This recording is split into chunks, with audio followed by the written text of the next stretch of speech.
எல்லா காலகட்டங்கள்லையுமே ஒவ்வொரு விதமான பயணத்தை ஒரு பிரச்சாரத்தை அரசியல் கட்சிகள் முன்னெடுக்கிறது வழக்கம்தான்.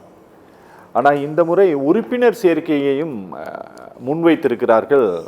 இந்த ஒரு டார்கெட்டாக வச்சிருக்கிறாங்க. இது எப்பவுமே தேர்தல் காலங்களில் திமுக பண்ணுறது தானா? இந்த முறை கூடுதலாக ஏதாவது விசேஷமாக இருக்குதா இதில்? அதாவது ஒரே ஓரணியில் தமிழ்நாடு அப்படின்னு சொல்கிறாங்க. அப்படி சொல்கிறதுக்கு முதல்ல மாண்புமிகு முதல்வர் அவர்களுக்கு உரிமை இருக்கிறதா, தகுதி இருக்கிறதான்றதை கேள்விக்குறி. காரணம் என்னன்னா, அவர் ஆட்சியே இருக்கிறது எம்ஜிஆருடைய சக்தியால் தான்.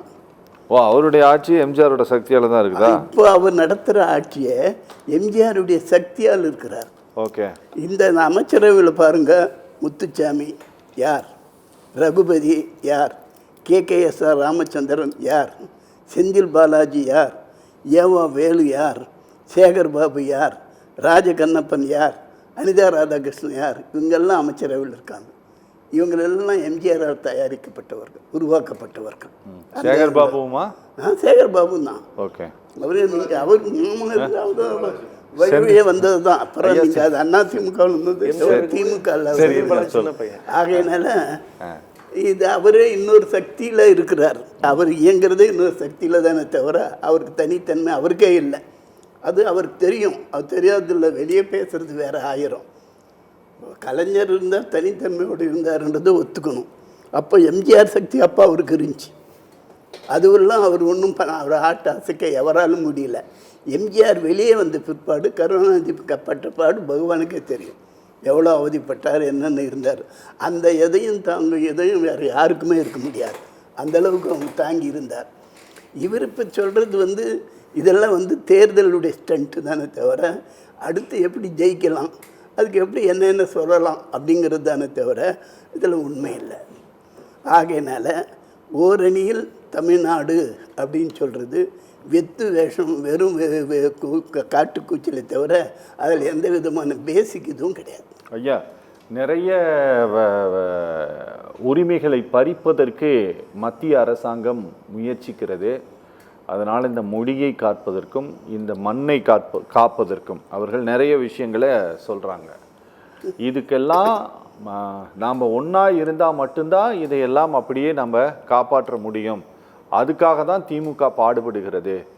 அதுக்காக தான் மக்களை ஒன்றிணைப்பதற்காக நாங்கள் இந்த இயக்கத்தை தொடங்கி இருக்கிறார்கள். அதாவது நான் உங்களுக்கு எனக்கு ஒரு சாதாரணமாக கேட்குறேன். அதிமுகவை அனைத்திந்திய அதிமுகன்னு வச்சார் எம்ஜிஆர். அது இந்தியாவோடு ஒருமைப்பட்டு இருக்க வேண்டும் என்பதற்காகவே.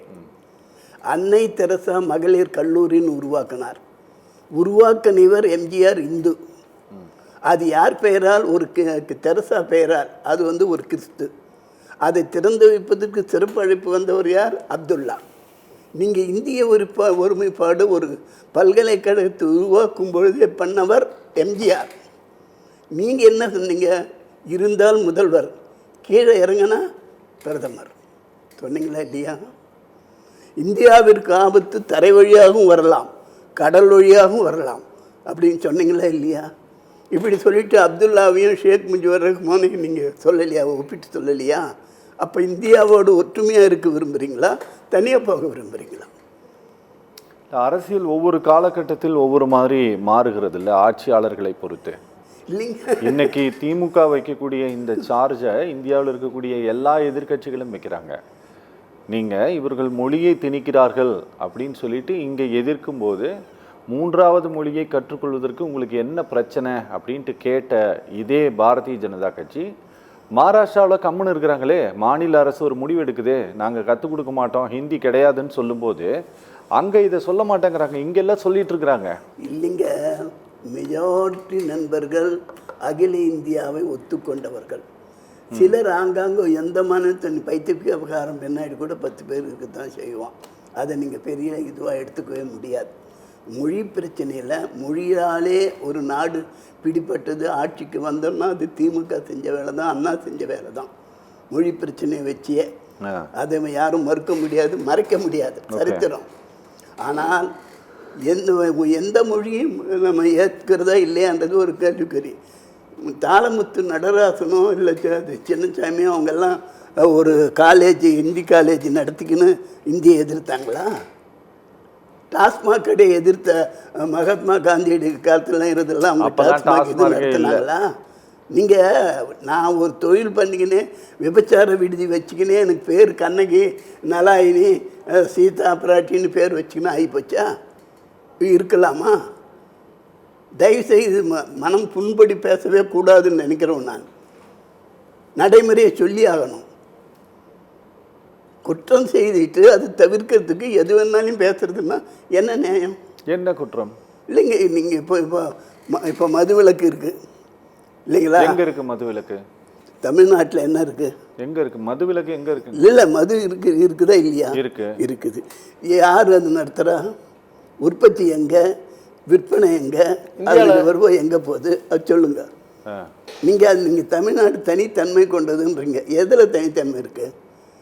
சரி, நீங்கள் தமிழ்நாட்டில் இருக்கிற தன் கட்சியில் பொறுப்பில் இருக்கிற ஒருத்தரே போதைக்கு அடிமையாகிறார், போதை பொருள் விற்பனை செய்கிறாரு, அவர் போய் டெல்லியில் மாற்றுறாரு, அது உலக இதுவாக மாறுதுன்னு சொன்னால் இப்படி தயவுசெய்து சிந்திக்கணும். சரி, இதை நான் குற்றம் சொல்கிறதுன்னா இருக்கிறது சொல்கிறேன். ஓகே. வயிற்றெரிச்சல், பொறாமை, எதிர்கட்சி, ஆளுங்கட்சி இப்படி சொல்கிறது அல்ல. Okay okay. நான் கலைஞர் இருக்கும்போதும் சரி, எந்த கட்டத்திலும் என்னுடைய பழைய இதெல்லாம் எனக்கு வயசு இப்போ 88. நான் யாரை பற்றி எதுவும் பேசி ஆகிறது ஒன்றும் கிடையாது. ஓகே ஓகே ஓகே ஐயா, முடிக்கிறேன். பாருங்க, டைம் இல்லை எனக்கு. 2026 நிச்சயமாக இபிஎஸ் தலைமையில் கூட்ட ஆட்சி அமையும். அதை எந்த சக்தியாலும் மாற்ற முடியாது.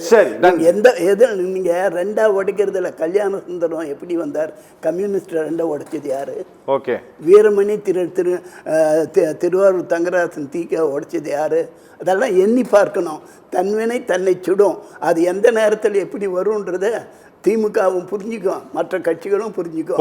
தமிழகத்தில் எம்ஜிஆர் சக்தி எப்போதும் இருக்கும். அதை அழிக்க ஒழிக்க யாராலும் முடியாது.